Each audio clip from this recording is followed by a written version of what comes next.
Alors, puisqu'on est à Hanouka, on va parler de Purim. Et on va étudier un texte du traité de Megillah, qui effectivement commence par traité de Purim, mais qui va s'élargir à beaucoup plus que cela.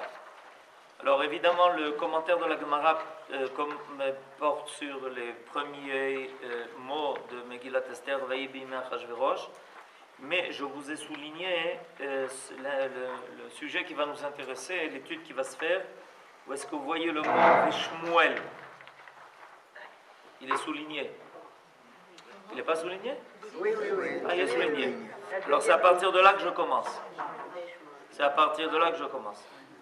Veshmuel Amar. Shmuel, c'est un des deux grands sages qui étaient à la tête des yeshivot en Babylonie, Rav et Shmuel. Il y avait deux grands sages à la tête de ces deux grandes yeshivot de Soura et Pumbedita. Rav était à la tête de la yeshiva de Soura et Shmuel à la tête de la yeshiva de Pumbedita. Et il a commenté le verset qui se trouve dans la paracha des Brachot et des Klalot, qui se trouve dans la paracha de Bechukotai, où il est marqué dans le verset Lo me'astim velo ge'altim lechalotam. C'est-à-dire qu'Akadosh Baruch Hu dit, si Israël ne se conduit pas comme il faut, alors ils seront punis pour leurs fautes, mais en aucun cas je ne les rejetterai, ni j'aurai dégoût d'eux, à tel point que je les ferai disparaître.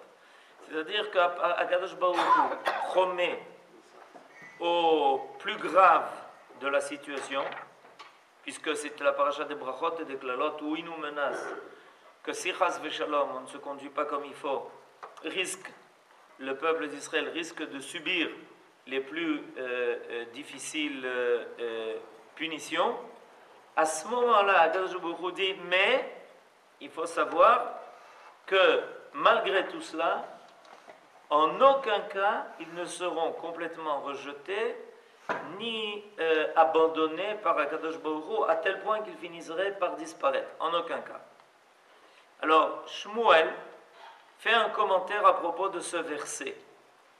Et on va voir ici deux commentaires. Un de Shmuel et un deuxième que je vous ai aussi souligné, qui se trouve dans la tradition orale, qui s'appelle Bematnita, où il s'avère que nos sages, à travers ce verset, diagnosent les situations que nous allons passer à travers toute notre histoire, toutes les phases de notre histoire, et comment Akadosh Baruch Hu, finalement, a réalisé cette promesse. C'est-à-dire que, quand Akadosh Baruch Hu nous dit qu'en aucun cas, malgré tout ce qui peut arriver, malgré nos fautes, et malgré les pires choses par lesquelles on va passer, en aucun cas on arrivera à une situation où Akadosh Baruch Hu ne nous abandonne pour, Chas v'Shalom, nous faire disparaître comme on a essayé de prétendre dans le temps et jusqu'à aujourd'hui. Alors, les deux commentaires, les deux études qui vont se faire ici maintenant, vont nous montrer comment, en fait, dans les faits, dans l'histoire, ça s'est réalisé. Alors, Shmuel dit la chose suivante. Shmuel Amar, Veshmuel Amar, Lo me'astim velo ge'altim lechalotam, Lo me'astim bimei yevanim, Velo ge'altim bimei Aspasianus Kesar, c'est Vespasien. Lechalotam bimei Aman, Le'afer biriti itam bimei Romaim, Ki ani Hashem Elokehem limot Gog ou Magog. Alors il y a ici donc plusieurs époques qui sont rappelées. L'époque grecque, Bimei Yavanim, l'époque de Vespasien, l'époque de Aman, c'est-à-dire de Purim, l'époque des Romains. Et on peut se poser la question, quelle différence entre Vespasien et les Romains? Les commentateurs parlent de cela.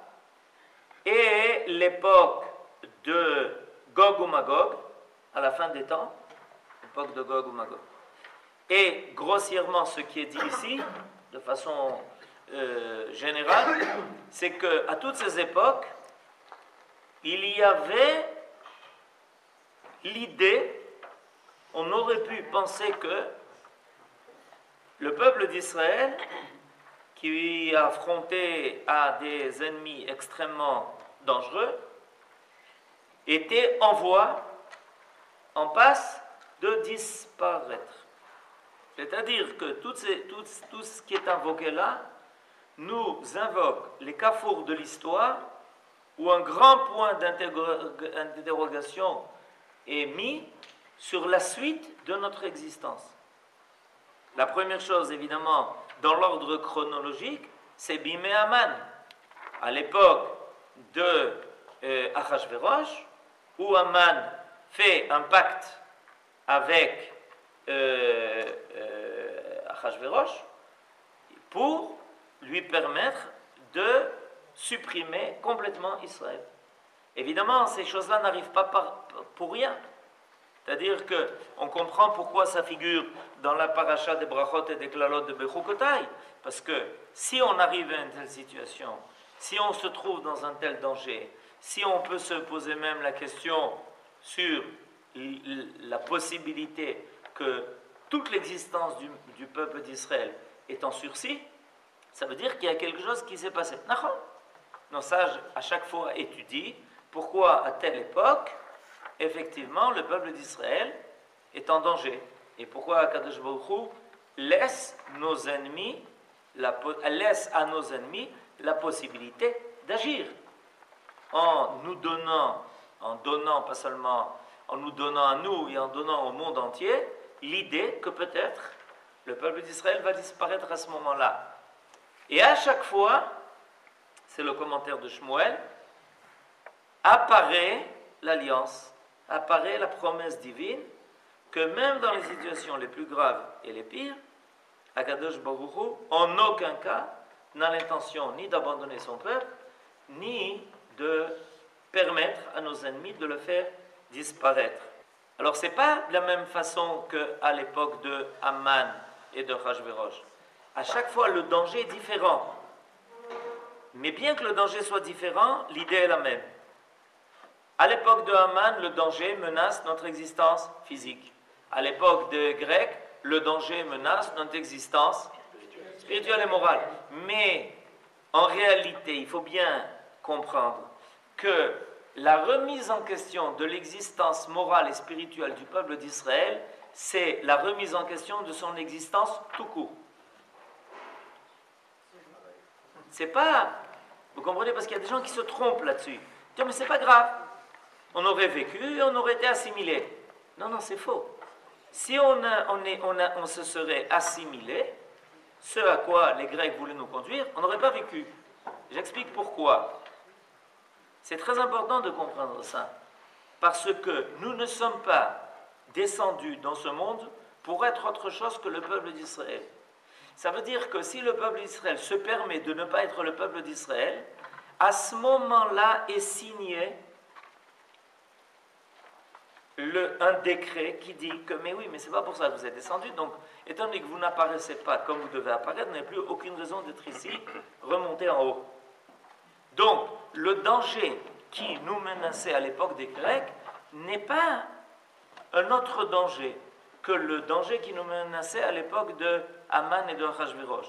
Il se manifeste à un autre niveau. Des fois, c'est le corps qui est en danger, des fois, c'est le nefesh, des fois, c'est le sechel, des fois, c'est la neshama. Il y a chaque fois quelque chose qui est menacé. Mais cette menace est essentielle. Ce n'est pas une menace qui est... Putain, on aurait pu quand même se débrouiller. Non, impossible. Okay? C'est ce que l'on dit tous les matins quand on dit Shelo Asani Goy. Quand on dit tous les matins Shelo Asani Goy, ça veut dire que je n'ai pas été créé pour être chose que pour être juif. Et si je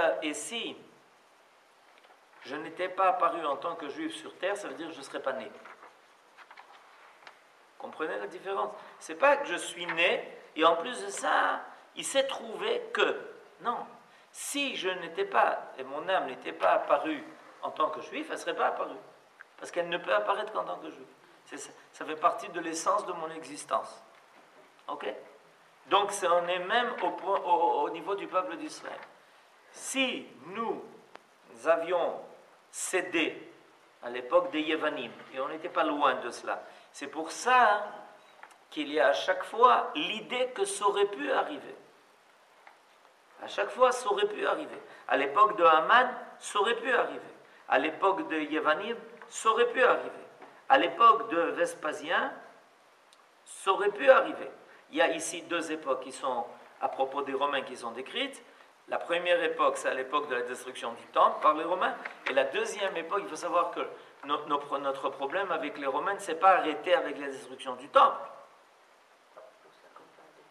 Ça ne s'est pas arrêté avec la destruction du temple. La destruction du temple, c'est une chose, mais après la destruction du temple, les Romains ont lutté contre notre possibilité de continuer à vivre en tant que peuple sur notre terre de façon indépendante. C'est pour ça que toutes les grandes luttes dont vous avez entendu parler, ce sont des luttes qui sont post-destruction du temple. Ben oui, vous avez entendu parler de Bar Korba. Bar Korba, c'est après la destruction du temple. C'est-à-dire qu'en réalité, on a eu deux problèmes avec les Romains. Le premier problème, c'est qu'ils ont voulu détruire le temple. Ok, ils l'ont détruit. Mais le deuxième problème, c'est que ça continuait. Et ça continuait pendant toute la période romaine, gréco-romaine, post-romaine, etc. C'est-à-dire cette idée romaine qui nous poursuit après la destruction du temple. C'est-à-dire que ça ne suffit pas que le temple ne soit plus là. Ce qui n'est pas la même chose avec la Babylonie. Une fois que Babylone a conquis Jérusalem et détruit le temple, on n'a plus rien à voir avec Babel, puisque très peu de temps après, 58 ans après la destruction du temple, on commence à revenir déjà chez nous. Et au bout de 70 ans, 52 ans, 52 ans après ils nous ont déportés. Ça a duré 52 ans. Au bout de 52 ans, on reçoit l'autorisation de revenir. Ça veut dire quoi? Ça veut dire qu'il y avait encore des survivants du premier temple. Il y avait encore des survivants. Donc ça a duré très peu de temps. Il n'y a pas une poursuite incessante. Ils nous ont déportés, ils nous ont fait partir en exil, etc. Mais ça se termine. Tandis que les Romains, ça ne se termine pas. Ça ne se termine pas jusqu'à aujourd'hui, ça ne se termine pas. C'est-à-dire que cette idée que ça ne suffit pas qu'on ait détruit leur temple, mais que le peuple d'Israël n'a pas de place sur terre, c'est une idée qui va se poursuivre. C'est pour ça qu'il y a deux choses qui sont évoquées. Et c'est presque arrivé. C'est-à-dire, dans l'histoire du monde, la suprématie de la civilisation gréco-romaine est presque totalement réalisé le projet de supprimer Israël. C'est presque arrivé. S'il n'y avait pas eu cette brite, s'il n'y avait pas eu cette alliance qui avait été conclue avec Kadosh Baruch Hu avec nous, on aurait pu supposer que ça se serait terminé par la disparition totale d'Israël. À la fin des temps, à nouveau, un point d'interrogation est mis. C'est à l'époque de Gog ou Magog. Ki ani Hashem Elokehem. Quand ça, les Yemot HaMashiach, les Yemot Gog ou Magog. C'est-à-dire que l'histoire se termine à nouveau par une tentative de mettre un point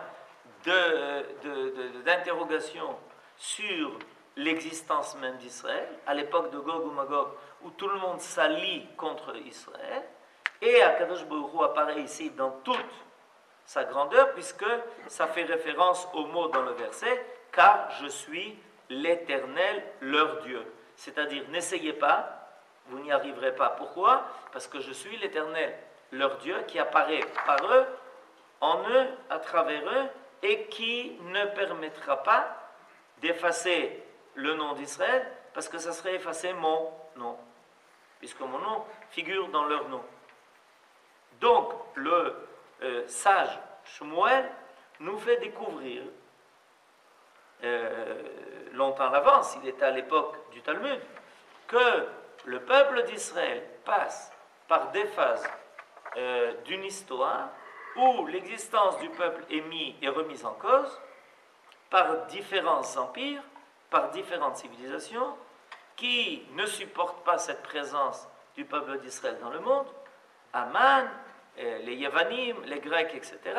Et à chaque fois, Akadosh Baruch Hu dit, attendez, juste au dernier moment, avant que ça ne devienne irréversible, Akadosh Baruch Hu est là pour dire, ça n'arrivera pas.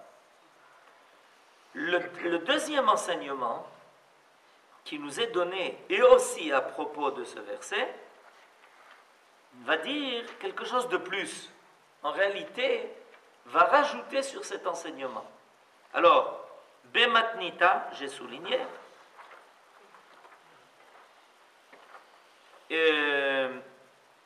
dans cet enseignement, il nous est révélé comment Akadosh Baruch Hu le fait.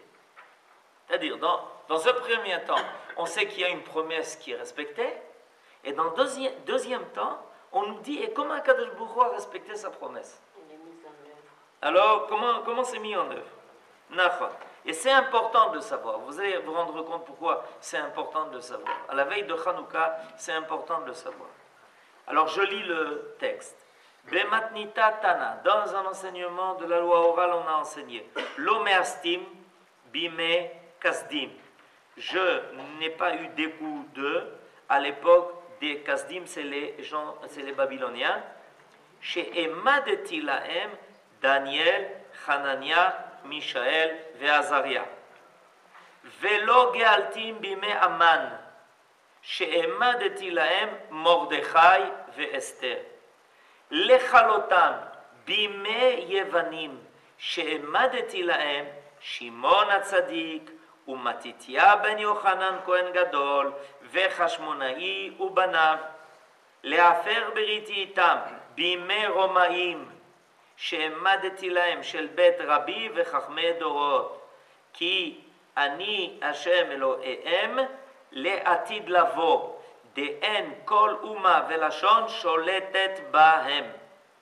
Alors, qu'est-ce que cet enseignement nous rajoute de plus? Il nous rajoute par quel personnage c'est passé. Alors, à partir de demain soir, dans l'Aramida et dans le Birkat Hamazon, toutes les prières, tout le Birkat Hamazon, on doit dire Alanissim. D'accord? On doit dire Alanissim. Alors, Alanissim, ça commence par une formule générale, et ensuite, à Purim, on va dire Bime Mordechai ve Esther. Et à Hanouka, on va dire Bime Matityahu ben Yochanan, Kohen Gadol, Hashmonaï ou Banav. Ok? Quand on dit Bime, traduction littérale, au temps d'eux, pendant les jours d'eux, moi j'aurais attendu qu'on me dise Bime Yevanim, à l'époque grecque. Vous comprenez ce que je suis en train de dire? Si l'intention de nos sages était de nous signaler l'époque, en disant, tu sais, il faut que tu saches que Hanouka, ça s'est passé à l'époque des Grecs. Ok, alors dis-moi, Bime Yevanim. Si tu veux me dire que Purim s'est passé à l'époque des Perses, alors dis-moi, Bime à Parsim. Or, qu'est-ce que les sages font? Ils ne parlent pas de ça. De quoi ils parlent? De la façon dont HaKadosh Baruch Hu tient ses promesses. Quand ils nous disent Bime Matityahu ben Yochanan, Kohen Gadol, Hashmonaï ou Banav, ils nous disent, tu sais comment HaKadosh Baruch Hu réalise ses promesses? Parce que ça paraît très vaporeux, ça, dire qu'HaKadosh Baruch Hu ne permettra pas que le peuple d'Israël disparaisse. Mais comment ça se fait? Comment ça se réalise? Tachles, on dit chez nous, en yiddish. Comment ça se réalise? Tachles. Comment ça se fait? Comment ça se réalise, une chose pareille? Alors nos sages nous disent, c'est comment ça se réalise? Ben, sache qu'à chaque époque, il y a des hommes qui vont réaliser la promesse divine. La promesse divine, elle ne te tombe pas sur la tête. Elle passe par des gens qui vont la réaliser. Elle passe par des gens qui vont faire l'histoire. Elle passe par des gens qui vont se mobiliser. Elle passe par des gens qui vont faire partie de ceux qui vont écrire l'histoire d'Israël. Et toi, tu vas dire, oh, kol hakavod, mamash, kol hakavod. Et où il était Akadosh Baruch Hu dans l'affaire? Et voilà. Ça, c'est l'enseignement. L'exception. Lesquels? Oui. Ça, c'est dans la Megillah. Ça, non. Ça, ce que vous venez de dire, c'est dans la Megillah. Mais dans Alanissim, c'est comment Akadosh Baruch Hu fait les miracles. Vous êtes en train de me citer la Megillah. Mais quand je lis maintenant Alanissim, c'est comment Akadosh Baruch Hu a fait le Nes. Bimé Mordechai et Esther. Beshushan Abira, il n'y a pas marqué Bimé Achashverosh. Vous avez compris? La question de David, il dit, mais moi je vois qu'il y a marqué Bimé Achashverosh. Mais ça, c'est dans la Megillah. Mais ça, c'est pour décrire comment on est arrivé là où on est arrivé. Ça, c'est la Megillah.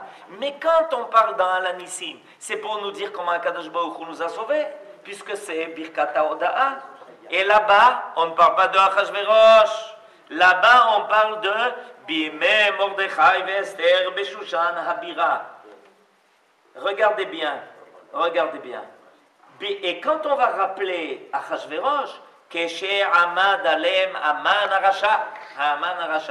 Et quand on parle de Hanouka, Keshe Amda Malchut Yavan Aresha'a. Maintenant, il est important de faire une deuxième remarque. Pourquoi Akadosh Baruch Hu, pourquoi nos sages, ils sont fanatiques? Fanatiques. Vous avez bien entendu. Je m'explique. À chaque fois qu'il rappelle les ennemis, il précise Resha'a. Hayavan Haresha'a. Bime Malchut Yavan Haresha'a. Parce que, vous avez entendu? Nos sages ne sont pas fanatiques, ils disent la vérité. Eh bien, je vais vous expliquer pourquoi c'est important de le reconnaître, ça. Parce qu'à chaque fois qu'il arrive quelque chose, au Am Israël, je trouve toujours des gens qui m'expliquent que c'est nous qui sommes responsables. Toujours. Il y a toujours des gens qui nous expliqueront qu'en réalité, ce qui nous arrive, c'est à cause de nous. Mais nos sages, ils ont vu ça sous notre œil. Nos sages, ils ont trouvé qu'il fallait rappeler que les Yevanim étaient des Rechaïm, que Aman, c'était un rachat. Alors, il ne faut pas les balbel. Il faut savoir qui, en fait, étaient les Rechaïm dans l'affaire. Vous comprenez? Parce qu'on dira, ça suffit de dire qu'ils étaient des méchants. Comment ça veut dire qu'ils étaient des méchants? Mais ils étaient des méchants. Et Akadosh Baruch Hu, s'il n'était pas intervenu, et on a appris aujourd'hui qu'il intervient par des hommes, et ça, c'est la réalisation de l'alliance. Quand Akadosh Baruch Hu, dans la Torah, fait cette promesse que le Am Israël ne disparaîtra pas, il le fait par des hommes. Il le réalise dans l'histoire de façon concrète. Et c'est pour ça que nos sages dans la Gemara nous disent le nom. Pour qu'on sache que ça ne s'est pas passé par des miracles, un coup de baguette magique. Il a fallu qu'il y ait des gens qui aillent se battre. Il a fallu qu'il y ait des gens qui soient prêts à l'imsor et à nefesh pour ça. Et donc, à propos des Yevanim, il nous est marqué deux choses. Bime Yevanim, et je vous ai souligné, parce qu'on va parler maintenant, évidemment, notre focus, il est sur Hanouka, chez Emadeti Lahem Shimon HaTzadik. Ça, c'est une chose.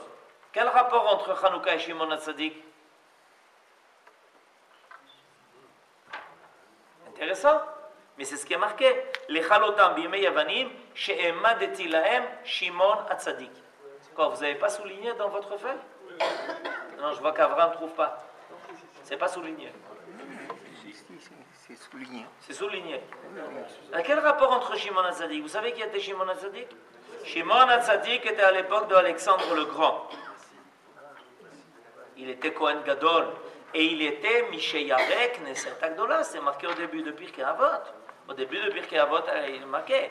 Shimon HaTzadik aya Misheyareh Knesset Agdola. Il était le dernier de la grande assemblée. Mais il n'était pas à l'époque de Hanouka.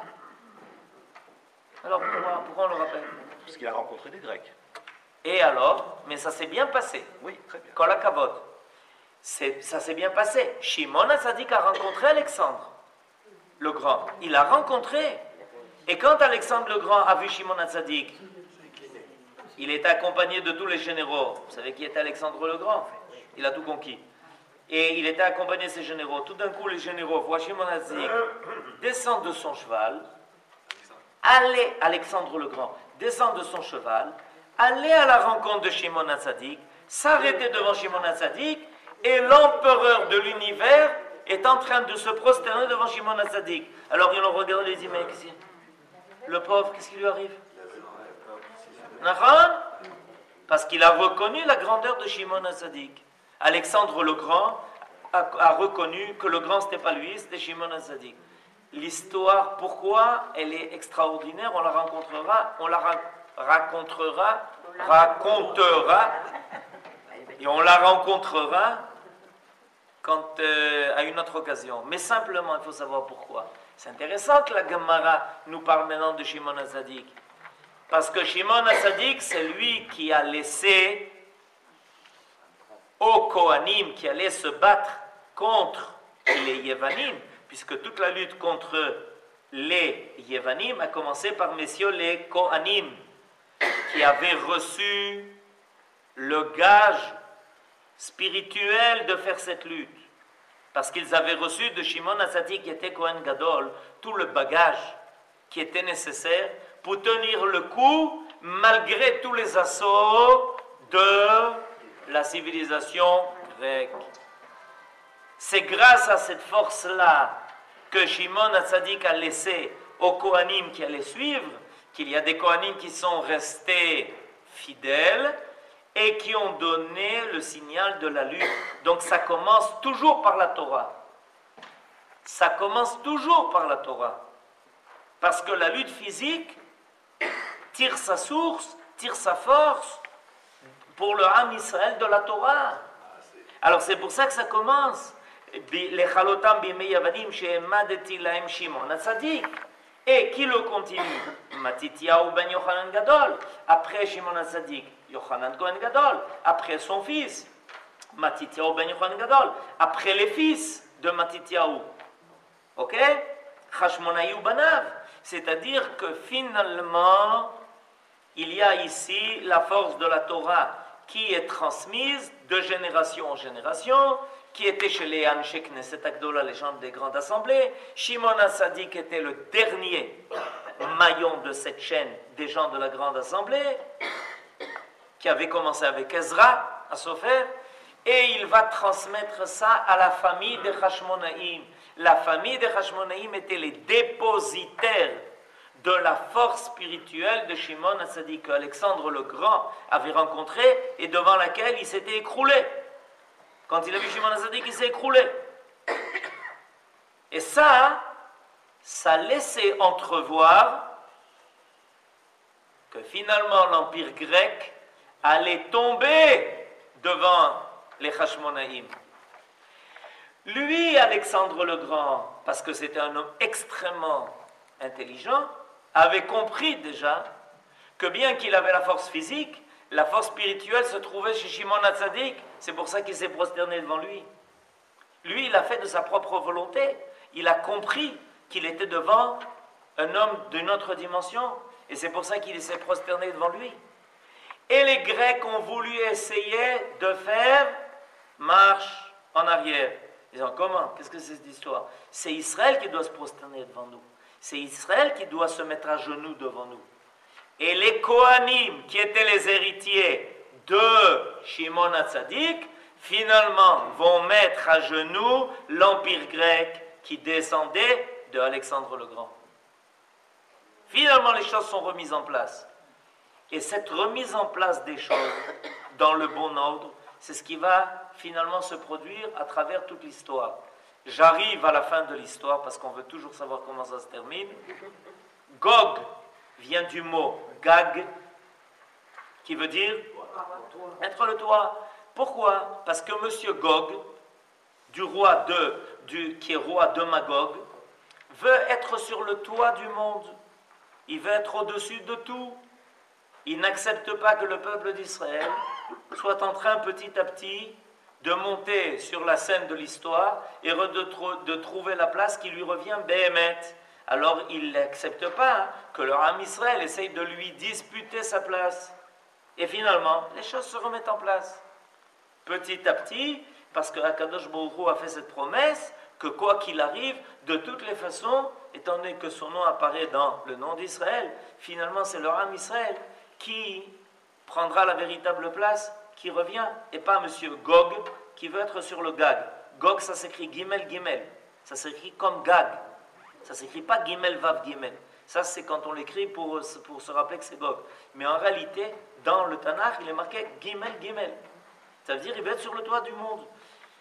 Et ce qui est important de cet enseignement qu'on vient d'apprendre dans la Gemara, c'est que finalement, Akadosh Baruch Hu trouve toujours ses hommes pour réaliser sa promesse. Toujours. Il y aura toujours ceux qui vont être dénommés, et on les a ici, on a la liste. Ils vont être dénommés pour faire partie de ceux qui vont être les acteurs de l'histoire divine. Nous les considérons des fois, très souvent, comme les acteurs d'une histoire humaine. Mais en réalité, ici, nos sages nous révèlent que ces acteurs-là étaient des acteurs de l'histoire divine. À notre niveau, et des fois, on racontera ça comme ça, que les Hashmonaïm, Yehuda Maccabi, le fils de Matityahu, etc., Matityahu qui a donné l'ordre de la révolte, tout ça, c'était des gens qui avaient pris une propre initiative et puis ils ont décidé d'être des héros. Non, pas du tout. Ça fait partie du projet divin. Alors, quel est leur mérite? De cette portée volontaire pour être les acteurs de l'histoire divine. Et ça, ce que je dis très souvent à ceux qui ne rejoignent pas le peuple d'Israël sur sa terre, c'est que c'est pas pour essayer de trouver une place au soleil, mais c'est pour essayer de faire partie de l'histoire que Akadosh Baruch Hu est en train d'écrire, parce qu'il cherche ses acteurs. Et quand quelqu'un se présente et dit « je suis là », Akadosh Baruch Hu dit « toi tu auras le mérite de faire partie de ceux que j'ai choisis pour réaliser mes promesses ».